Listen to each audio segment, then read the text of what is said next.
Gimana logikanya itu? Allah mengatakan dalam Quran, man jaa bil hasanati falahu asyru amsalihha. Siapa yang melakukan satu kebaikan, Allah beri balasannya 10. Jadi minimal balasan setiap satu kebaikan itu 10. Tidak pernah Allah membalas satu kebaikan dengan satu kebaikan. Tapi kalau kita buat dosa, satu dosa buat balasannya satu dosa. Tapi kalau namanya kebaikan, kita melakukan satu kebaikan, minimal pahalanya itu 10. Angka maksimalnya 700. Angka maksimalnya. Tapi bisa lebih di atas itu lagi, cuma tak disebutkan angkanya berapa. Ya. Setahun berapa hari? Lebih kurang 360 hari. Jadi kalau kita puasa 36 hari, Ramadan 30, Syawal tambah 6, 36 kali 10 berapa? 360. Maka kita puasa sehari itu ganjarannya seolah-olah berpuasa 10 hari. Karena Allah mengatakan, man jaa bil hasanah falahu asyru amsalihha. Siapa yang buat satu kebaikan, Allah beri dia 10 ganjaran. Ya. Baik Bapak Ibu kaum muslimin dan muslimat yang dimuliakan Allah Subhanahu wa taala, kita sambung kajian tafsir surah Yusuf atau kisah Nabi Yusuf alaihi salatu wassalam yang Allah Subhanahu wa taala ceritakan dalam Al-Qur'an dalam surah Yusuf, surah yang ke-12. Pada kuliah yang lalu kita sudah sampai ayat 4 tentang mimpi Nabi Yusuf alaihi salatu wassalam. Pada ayat 5 ini Allah Subhanahu wa taala menceritakan kepada kita respon Nabi Yakub terhadap Nabi Yusuf, ya. Jadi pada ayat sebelum ini Allah menjelaskan bahwa Nabi Yusuf mengadukan mimpinya kepada ayahnya Yakub. Dia berkata, "Ya abati, inni ra'aitu ahada asyara kawkaba wasyamsa wal qamara ra'aituhum li sajidin." Wahai ayahku, sesungguhnya aku bermimpi melihat ada 11 bintang, matahari dan bulan. Ra'aituhum li sajidin. Aku melihat mereka semua sujud kepadaku. Ya. Maka pada ayat 5 ini Nabi Yakub menjelaskan, Allah menjelaskan respon Nabi Yakub, ayah Nabi Yusuf alaihi salam. Apa kata Nabi Yakub alaihi salam? Qala ya bunayya la taqsus ru'yaka ala ikhwatika fayakidu laka kaida. Inna syaitana lil insani aduwwum mubin. Kata Nabi Yakub, ya bunayya, wahai anakku, la taqsus ru'yaka ala ikhwatik, jangan ceritakan mimpimu itu kepada saudara-saudaramu. Fayakidu laka kaida, nanti mereka buat tipu daya untukmu. Inna syaitana lil insani aduwwum mubin, karena sesungguhnya syaitan itu adalah musuh yang nyata bagi manusia. Poin pertama di sini Nabi Yakub mengatakan kepada anaknya, ya bunayya, wahai anakku. Kata bunayya sama akar katanya dengan ibn. Ibn artinya anak, atau bin kita sebut anak. Tapi Yakub tidak mengatakan ya ibni. Secara bahasa kita sama terjemahannya. Ya bunayya dengan ya ibni sama maknanya. Sama-sama wahai anakku. Tapi Quran selalu membahasakan ya bunayya dalam pembicaraan para nabi atau orang soleh dengan anaknya. Ya bunayya ini dalam bentuk isim tasghir namanya dalam bahasa Arab. Ungkapan yang penuh kelembutan dan kasih sayang kepada anak. Inilah balasan ucapan dari ya abati. Pada ayat sebelum ini Yusuf memanggil ayahnya ya abati. Ya abati itu artinya wahai ayahku, tapi panggilan yang penuh cinta dan kasih sayang. Seandainya Yusuf mengatakan ya abi, wahai ayahku, tak salah. Tapi kalau disebut ya abati, itu panggilan yang penuh kasih sayang dan cinta. Maka dibalas dengan ya bunayya, wahai anakku, panggilan kasih sayang yang penuh cinta. Apa poin pengajaran dari kita yang kita ambil dari sini? Pertama, sebagai orang tua, panggillah anak-anak kita dengan bahasa yang penuh kelembutan dan cinta. Jangan panggil mereka dengan kata-kata yang kasar. Ini kadang-kadang anak dia sendiri, dia yang melahirkan, dia panggil anak monyet, padahal dia yang melahirkan. Oh, dasar kau anak monyet, katanya. Dia sedang mengatakan saya ini monyet, katanya, padahal dia yang melahirkan, anak dia. Dia sebut anak dia itu anak-anak hewan, anak binatang, padahal dia yang melahirkan. Panggil anak kita dengan panggilan yang penuh cinta dan kasih sayang, supaya tenang hatinya, lembut hatinya, sayang dengan kita. Begitu cara para nabi berbicara dengan anak-anak mereka.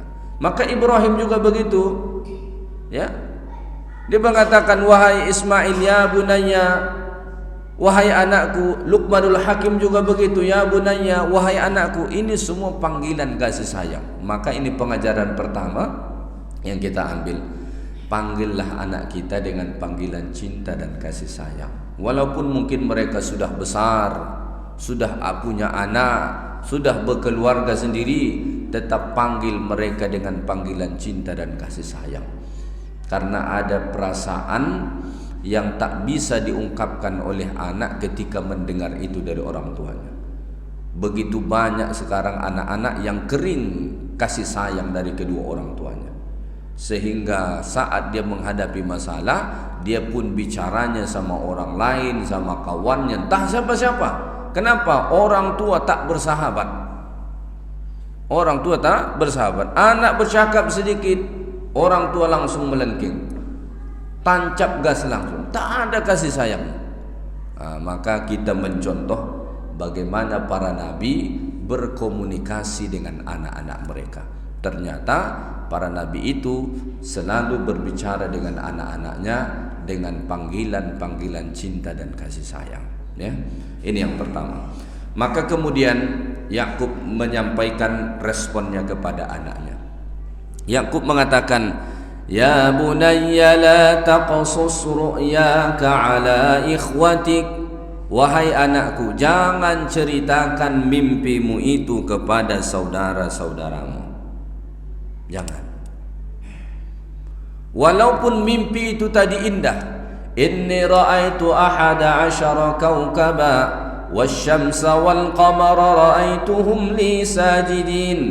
Melihat 11 bintang, matahari, bulan, itu kan semua keindahan, ketinggian, keagungan, ya, simbol-simbol ketinggian. Bintang itu simbol ketinggian. Makanya orang kalau sudah berpangkat dikasih bintang. Bintang 1, bintang 2, bintang 3, ada bintang 4 lagi. Ada cuma dapat beberapa orang kan. Ada bintang 5 lagi. Maka dipanggil jenderal besar.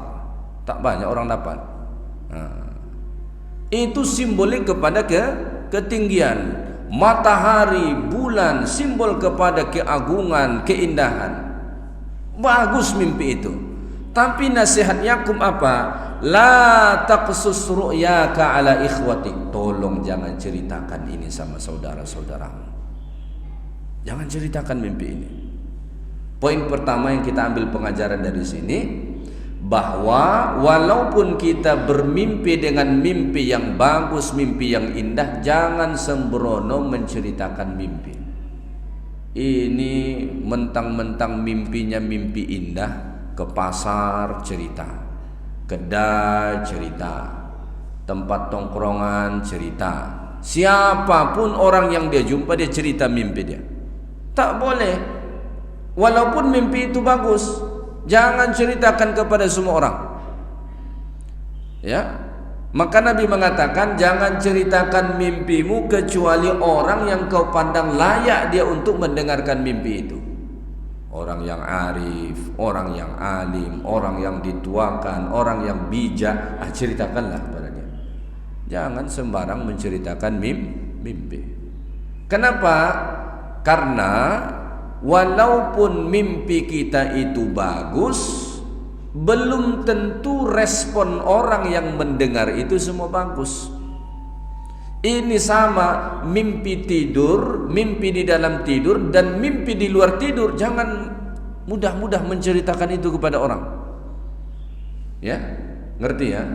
Mimpi di dalam tidur dan mimpi di luar tidur. Mimpi di luar tidur ini plan kita, bayangan masa depan kita. Jangan mudah menceritakan itu kepada orang. Oh, tapi kan ini plan yang bagus, Ustaz. Iya, tapi respon orang tidak selalu bagus.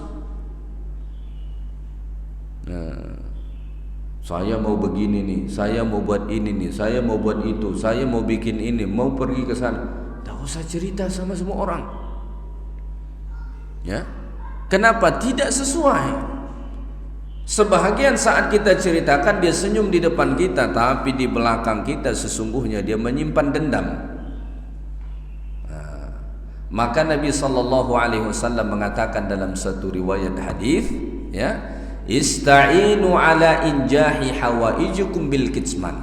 Minta tolonglah kamu kepada Allah untuk mensukseskan hajat kamu dengan menyembunyikannya. Jangan ceritakan. Ini mau naik pangkat, mau dilantik minggu depan. Ceritalah sama semua orang apa yang terjadi. Dijegal orang di pertengahan minggu, ada amplop yang lebih tebal masuk, akhirnya tak jadi dia mengisi posisi itu. Kenapa? Fa inna kulla ni'matin mahsud. Setiap nikmat itu ada saja orang yang hasad, ada saja orang yang dengki, kata Nabi. Ya. Setiap nikmat yang kita peroleh itu ada saja orang yang hasad. Dia tidak berterus terang dengan kita, dia tidak menampakkan di depan kita, tapi dalam hatinya tersimpan kedengkian untuk menjegal kita dari nikmat tersebut. Maka oleh karena itu kita harus ngerem sedikit.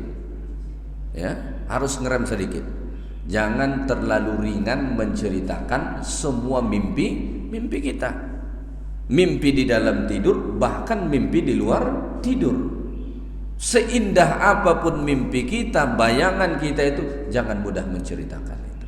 Karena ada saja orang yang hasad, yang dengki terhadap setiap nikmat yang akan kita peroleh. Tidak boleh. Ya, tidak usah. Ada saja orang yang hasad. Apa itu hasad? Hasad itu orang tidak merasa senang dengan nikmat yang kita peroleh, bahkan dia ingin hilang itu dari kita. Dan hasad ini salah satu keburukan yang abstrak, tapi bisa berefek ke kita. Maka secara spesifik Allah Ta'ala memerintahkan kita berlindung kepada Allah dari hasad. Qul a'udzu birabbil falaq min syarri ma khalaq wa min syarri ghasiqin idza waqab wa min syarrin naffatsati fil 'uqad wa min syarri hasidin idza hasad. Berlindung kepada Allah dari keburukan hasad, dengki. Idza hasad, apabila dia sudah dengki. Orang kalau sudah dengki dengan kita, pandangannya pun bisa membahayakan. Itulah yang disebut dengan penyakit ain. Ain itu artinya mata. Mata orang yang hasad, yang dengki, itu bisa mendatangkan penyakit kepada kita. Maka jangan terlalu suka pamer. Ini sudahlah pakai jilbab besar, karena barusan beli kalung emas, dikeluarkan pula di luar jilbab. Tak habis fikir saya melihat perempuan begitu. Ya kan? Sudah pakai jilbab, pakai baju gamis, kalungnya bisa keluar pula. Hati-hati. Nanti teman sebelah itu dengki dia, demam balik dari situ. Syukur-syukur teman ini tidak dengki, tapi ada jamret. Oh, mantap ini, ada disikat sama dia. Jangan suka menunjuk-nunjuk. Ya, Ini sudah pakai jilbab, kalungnya masih keluar. Mestinya jilbab itu nutupin, tapi tidak, dibuat kebalikannya. Ya. Maka Nabi Yakub alaihi salatu wassalam melarang Nabi Yusuf untuk menceritakan mimpinya. La taqsus ru'yaka ala ikhwatik. Jangan ceritakan mimpimu itu kepada saudara-saudaramu. Kenapa? Fayakidu laka kaida. Nanti mereka buat tipu daya untukmu. Nanti mereka dengki kepadamu. Hasadan min indi anfusihim. Nanti mereka dengki kepada engkau. Jadi Nabi Yusuf alaihi salam ini, sebagaimana kita sama-sama ketahui, itu mempunyai 11 orang saudara, 10 saudara tiri, 1 saudara kandung. Inilah nanti kemudian yang menjadi asal 12 golongan Bani Israel. Jadi Bani Israel itu keturunan Nabi Yakub. Maka kalau sebut Bani Israel, jangan selalu konotasikan negatif, karena ada yang positif. Nabi Yusuf itu Bani Israel, Nabi Musa itu Bani Israel, Harun itu Bani Israel, Daud itu Bani Israel, Sulaiman itu Bani Israel. Israel itu siapa? Nabi Yakub. Nama lain Nabi Yakub itu Israel. Kalau mungkin jadi bahasa Indonesia Israel gitu. Maka kalau menyebut Israel itu pastikan dulu maksudnya negara haram Israel atau Israel Nabi Yakub. Karena Israel itu nama lain Nabi Yakub alaihi salam. Maka Bani Israel keturunan Nabi Yakub sampai ke bawah. Maka Nabi yang paling banyak diutus Allah itu kepada orang-orang Bani Israel, dari kalangan bangsa mereka sendiri, dari kalangan bangsa Bani Israel.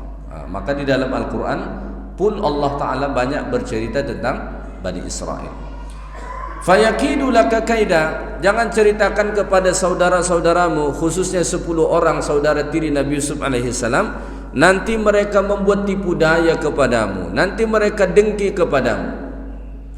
Maka yang menjadi satu pengajaran lagi bagi kita dari sini, dengki itu, hasad itu kadang-kadang tak datang dari orang yang jauh. Ya. Hasad itu, dengki itu kadang-kadang bukan datang dari orang yang jauh. Malah kadang dari orang yang masih satu darah dengan kita. Begitulah ngerinya hasad itu. Karena hasad ini tak nampak, dia hanya bersarang di dalam hati. Ada saudaranya sukses, tak senang hati dia. Padahal saudaranya sukses, tak senang hati dia.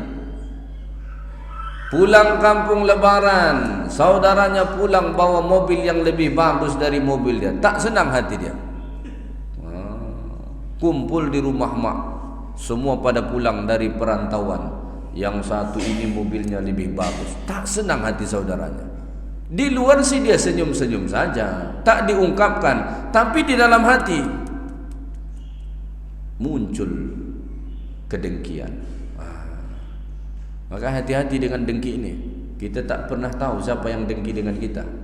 Makanya Allah itu perintahkan kita berlindung kepada Allah dari hasad, dari dengki, karena tak tahu kita siapa yang dengki dengan kita. Ya.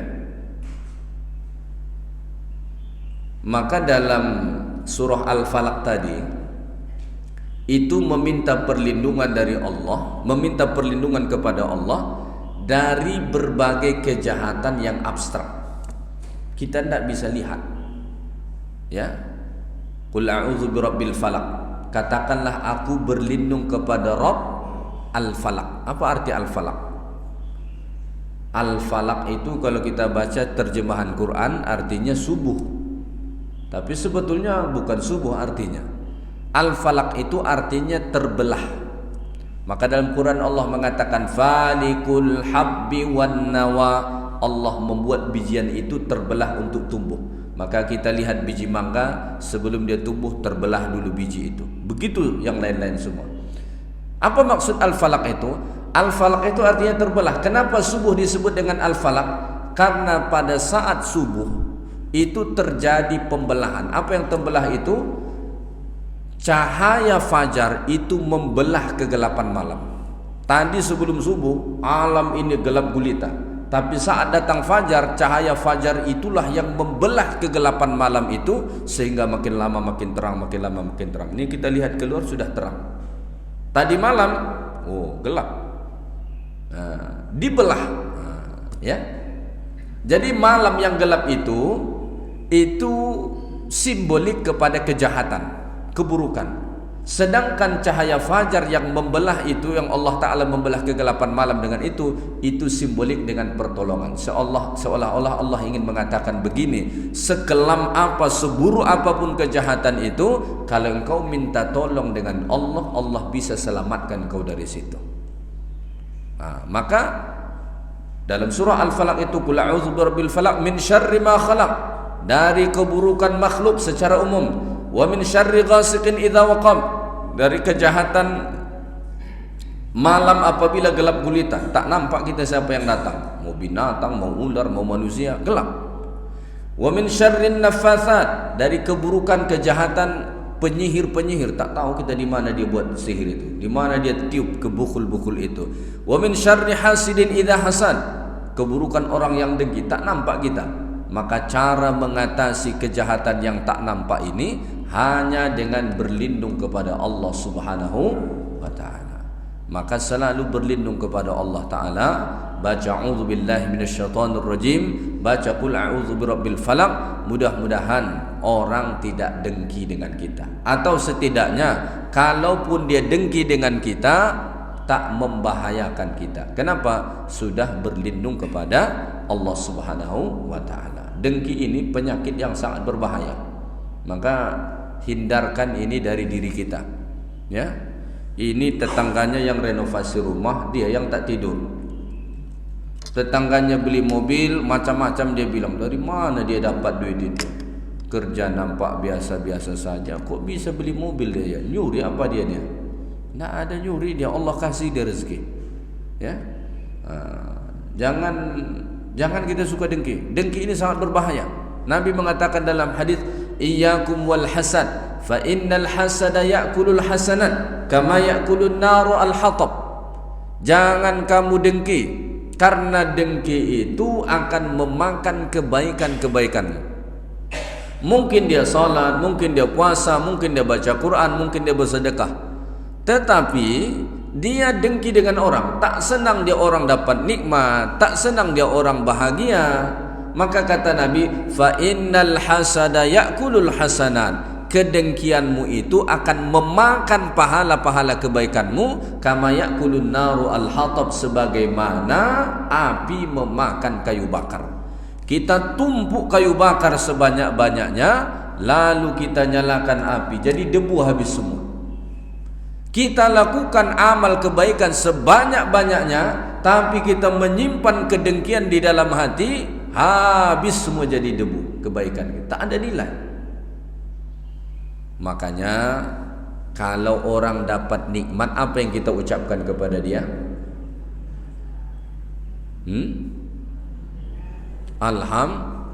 Itu kalau kita dapat nikmat.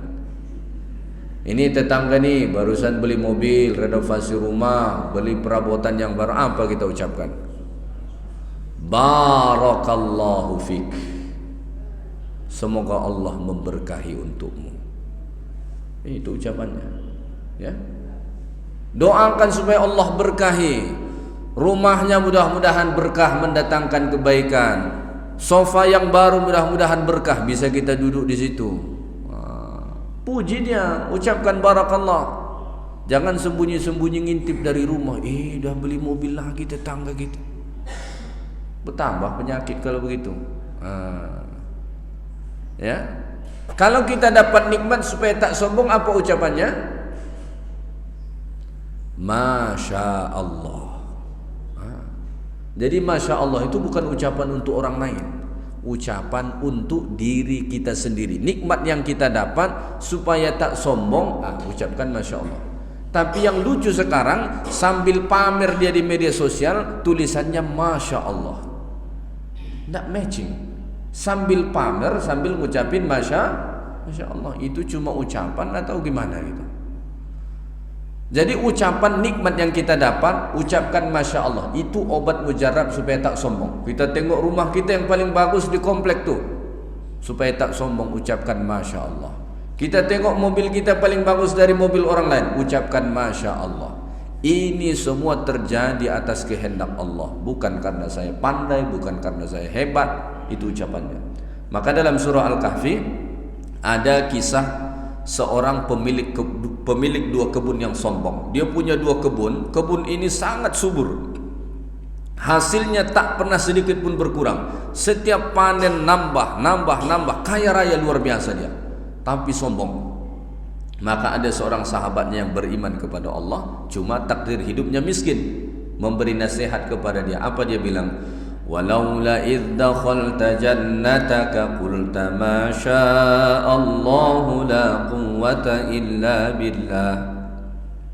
Semestinya saat kamu masuk ke dalam kebun yang engkau bangga-banggakan itu, engkau mengucapkan Masya Allah la quwwata illa billah.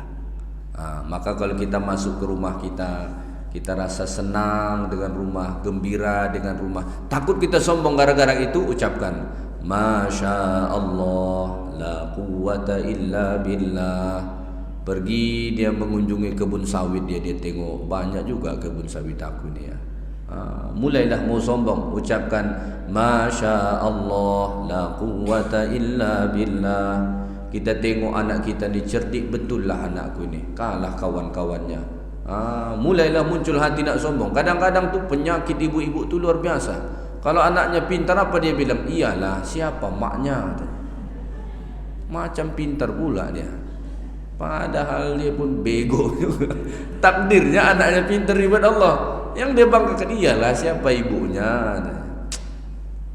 Ucapkan Masya Allah la quwwata illa billah, supaya hilang kesombongan itu. Tapi kalau nikmat itu ada pada orang lain, doakan supaya diberkahi Allah. Barakallahu lak, barakallahu lak, semoga Allah berkahi untukmu. Mobilnya berkah, kebunnya berkah, rumahnya berkah, semuanya jadi berkah. Jangan hasad dengan orang. Bahaya hasad ini ya.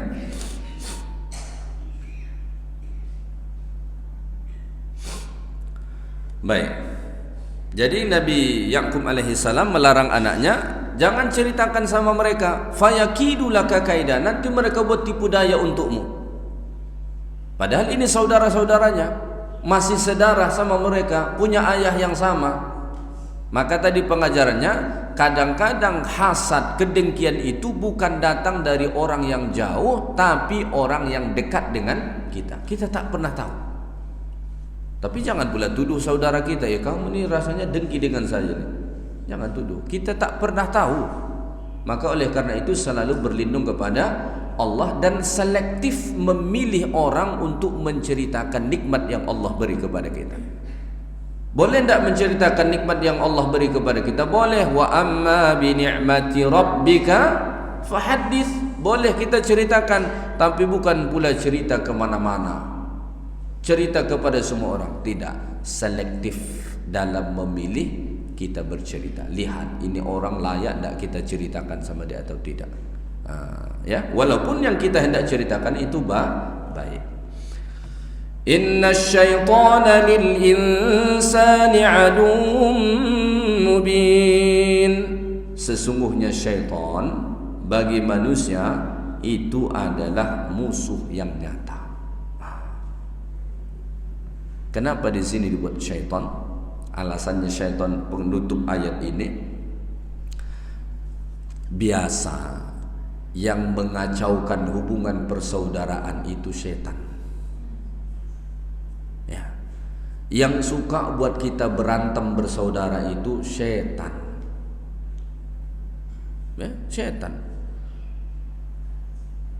2 tahun yang lalu tak silap saya, pas di musim lebaran, kita lagi nyantai-nyantai lebaran, ada jamaah dari Malaysia kontak saya. Saya pikir dia mau ngasih THR. Bukan bercanda. Dia bertanya, Ustaz, saya lagi berantem sama saudara. Apa sebabnya mereka berantem? Hanya gara-gara tempat parkir mobil. Sepele kan? Tapi syaitan bisa saja memanas-manasin itu. Makanya kita kadang-kadang berantem sama saudara itu bukan masalah-masalah besar, masalah-masalah kecil saja, tapi dipanas-panasin sama syaitan. Syaitan itu yang manas-manasin, akhirnya putus hubungan persaudaraan. Tak tegur sapa bersaudara. Padahal dulu masa kecil-kecil mandi sama, makan sama, diasuh sama, tinggal di rumah sama. Sekarang dah besar-besar tak tegur sapa pula. Siapa punya kerja ni? Syaitan. Syaitan punya kerja. Maka pada ayat ini dikatakan inna syaitana lil insani aduwwum mubin. Syaitan itu adalah musuh yang nyata. Bagaimana nyatanya permusuhan syaitan itu? Syaitan ini tidak pernah dia menginginkan kebaikan sekalipun untuk kita. Lailan wa nahara, saat malam, siang, sirran wa jihara, saat kita bersendiri atau di hadapan orang, selalu digoda oleh syaitan ini. Bagaimana supaya kita jauh dari Allah Subhanahu wa taala? Apa arti syaitan itu? Syaitan itu artinya jauh atau yang menjauhkan kita dari Allah. Maka segala sesuatu yang menjauhkan kita dari Allah itu syaitan. Maka terminologi syaitan di dalam Quran itu kadang merujuk kepada manusia dan juga kepada bangsa jin. Maka syaitan itu bukan jenis bangsa, tapi karakter, sifat. Ya. Maka Allah Ta'ala mengatakan di dalam Al-Quran, kami menjadikan bagi setiap nabi itu musuh. Musuh-musuh nabi itu apa? Syayatin, syaitan-syaitan. Syaitan-syaitan dari mana? Al-ins wal jin. Syaitan dari bangsa manusia dan jin. Maka teman kita kalau suka ngajak kita maksiat, suka membuat kita jauh dari Allah, suka membuat kita lalai dari agama Allah, itu bisa jadi rupa manusia, hakikatnya syaitan. Maka baca a'udzubillah. Ini setiap ujung minggu ngajaknya ke karaoke terus. Cuma di bulan Ramadan dia cuti. Pokoknya kalau dah hujung minggu ngajak ke karaoke terus, ngajak ke karaoke terus. Maka baca kuat-kuat di samping dia, a'udzubillahi minasyaitonirrajim. Kalau dia bertanya, kenapa kau baca a'udzubillah? Saya ternampak syaitan. Mana syaitan itu? Engkaulah syaitan itu. Setiap ujung minggu engkau mengajak ke karaoke terus, syaitan engkau. Ya, syaitan itu lebih kepada karakter, ya, yang selalu berusaha menjauhkan orang dari Allah. Itu syaitan. Ya, syaitan ini Allah Taala selalu sebut dalam Quran aduwwum mubin, musuh yang nyata. Bahkan permusuhan dengan syaitan itu lebih keras daripada permusuhan dengan orang kafir. Orang kafir tidak selalu kita bermusuhan. Maka kafir itu yang boleh kita musuhi, bahkan kita berkonfrontasi dengan mereka, itu hanya kafir harbi. Kafir harbi itu kafir apa? Kafir yang memerangi umat Islam. Maka konsep perang dalam Islam, fa in qataluukum faqtuluhum. Kalau mereka serang kamu baru serang. Maka sifatnya defensif, untuk mempertahankan diri. Bukan untuk ekspansi, tidak. Defensif, untuk mempertahankan diri, begitu. Artinya kalau mereka tidak serang kamu, tidak ganggu kamu, enggak apa-apa, hidup damai bersama. Maka Madinah itu dulu negeri yang majmuk, sama seperti negeri kita ini majmuk. Ada muslim, ada non muslim, enggak apa-apa. Yang penting jangan saling mengganggu. Begitu dengan orang kafir. Tapi dengan syaitan, aduwwum mubin, musuh yang nyata, kata Allah. Kenapa? Setiap saat dia berusaha untuk menjatuhkan kita. Bahkan sudah jatuh pun kita, dia berusaha menjatuhkan lebih dalam lagi, lebih dalam lagi, lebih dalam lagi. Kenapa?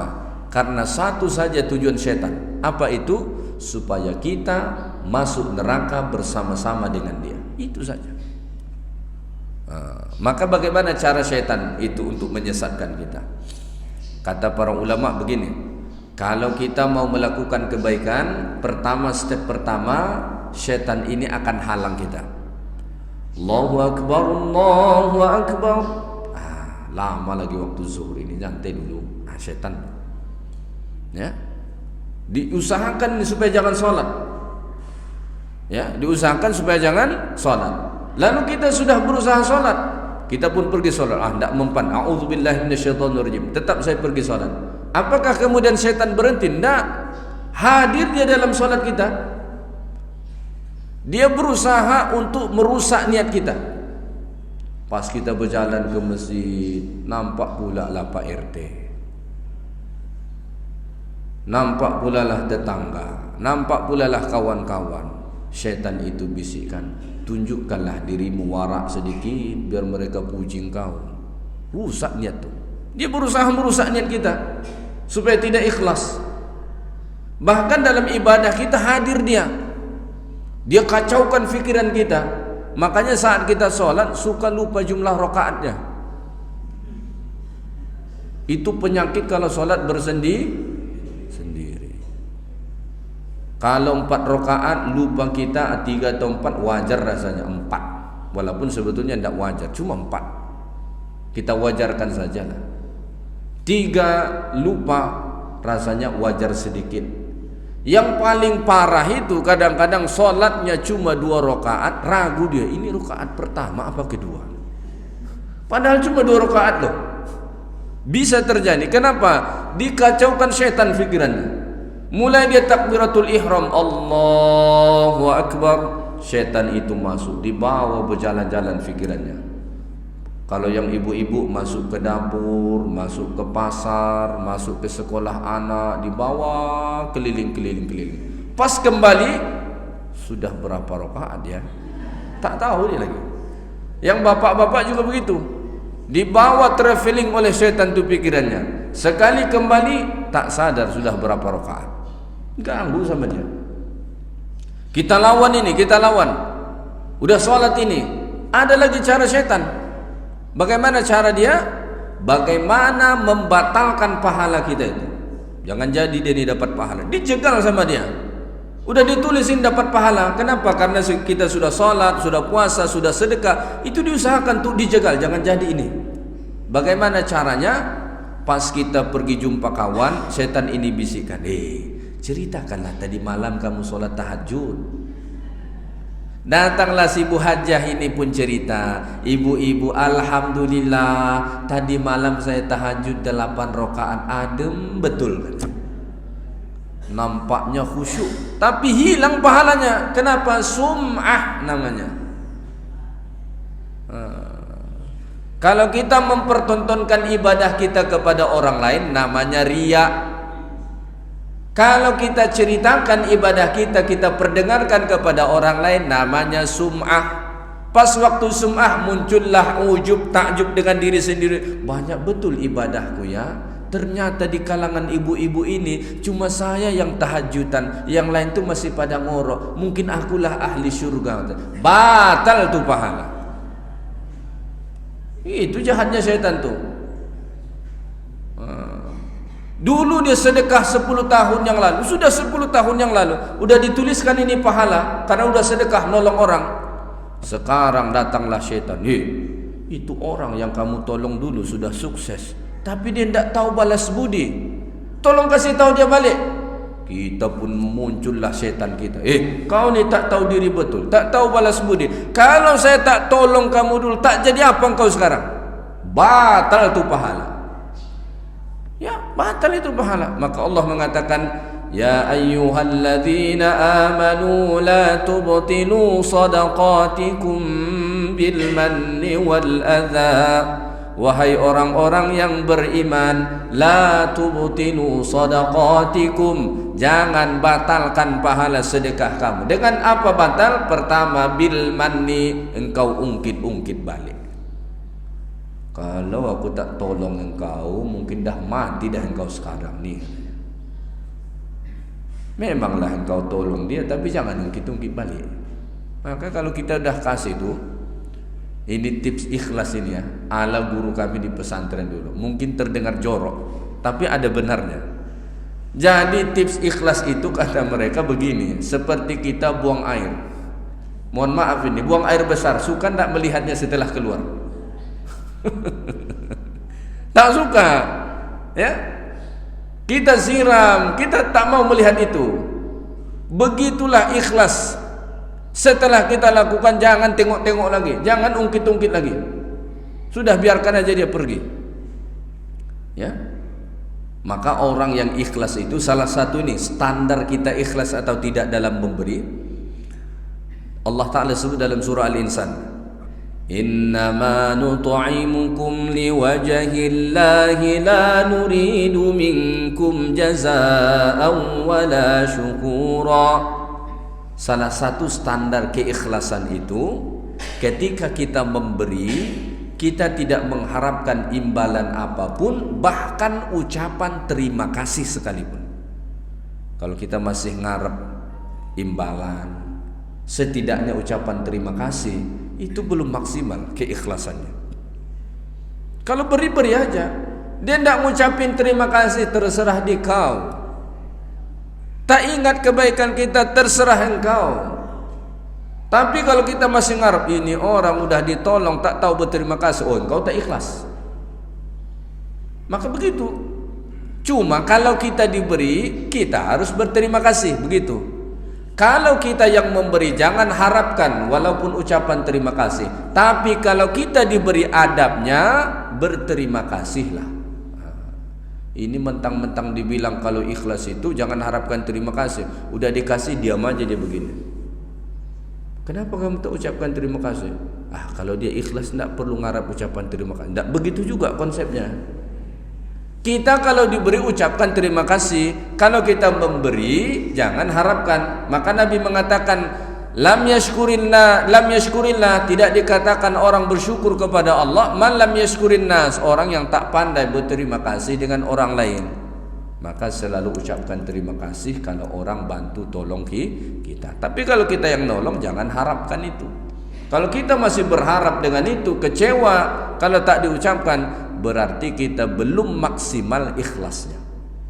Maka itu standarnya Allah Ta'ala sebut dalam surah Al-Insan, innama nut'imukum liwajhillah la nuridu minkum jazaa'an wala syukura inna nakhafu min rabbina yawman abusan qamtarira.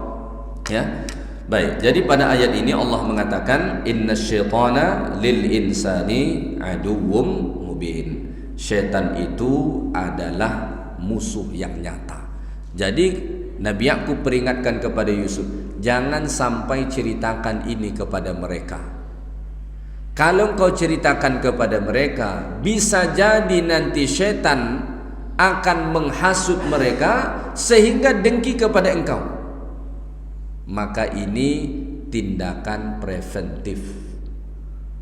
Ya. Atau istilahnya falbu'du 'anil asbabil lati yatasallatu biha 'alal 'abdi aula. Menjauhi sebab-sebab yang bisa mendatangkan bahaya kepada kita itu lebih utama. Maka ada istilah kita, mencegah itu lebih utama dari mengobati. Ya. Kalau cerita kepada orang ini, bisa saja memang dia tidak hasad, tapi ada kemungkinan dia akan hasad. Maka sebaiknya pilih untuk berhati-hati. Kalau kita ragu-ragu, tidak usah. Karena bisa jadi ada dua kemungkinan. Kalau dia tidak hasad, baik. Tapi kalau dia hasad, bisa membahayakan kepada kita. Kalau dia diganggu oleh syaitan, bisa membahayakan kepada kita. Waktu sudah habis ya. Baik, mungkin itu saja kajian kita pada subuh ini. Satu ayat saja, ayat 5 surah Yusuf. InsyaAllah kita akan sambung ayat-ayat berikutnya pada kuliah yang akan datang. Yang baik dari Allah Ta'ala, segala yang kurang dari saya, subhanakallahumma bihamdik, asyhadu an la ilaha illa anta, astaghfiruka wa atubu ilaik. Assalamualaikum warahmatullahi wabarakatuh. Terima kasih kepada Al Ustaz yang telah menyampaikan tausiahnya. Semoga dapat bermanfaat